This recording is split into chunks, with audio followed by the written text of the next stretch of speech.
Hi guys, my name is Calvin from Raw Coding, and today I'll be introducing generators. To understand what a generator is, we first have to understand what an iterator is. When you create a list, you can read through its items one by one. This is called iteration. We can use an iterator to do this. In the last video, we created an iterator class to do this. An iterator class uses the iter and next methods to handle iteration. We then use that iterator class to iterate through the values of our list. I'm going to run our program, and as you can see, it's printed our list using the iterator class. Generators work just like an iterator class, but we can use the inbuilt yield function instead of writing the iter and next methods. Generators are much easier to write, and they are written like this. We start by creating our generator function. Instead of creating a class, we create a function and pass in the parameters. We can tell our generator at what number to start iterating.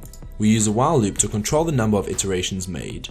And over here, we have our inbuilt yield method, which returns the current iteration number.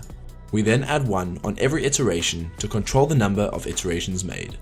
Generators calculate the results value by value. This is called lazy iteration. It means that generators don't load the entire dataset into memory, but instead calculate the value by value. I will show you this by using the next method to output the first 3 values of our generator.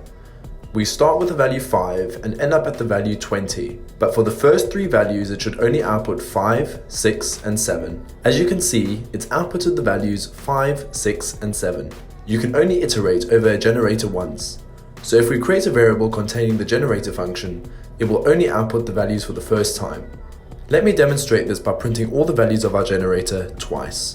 I'm going to delete the previous example to not get confused. Let's run our program. As you can see, it's only outputted the values once.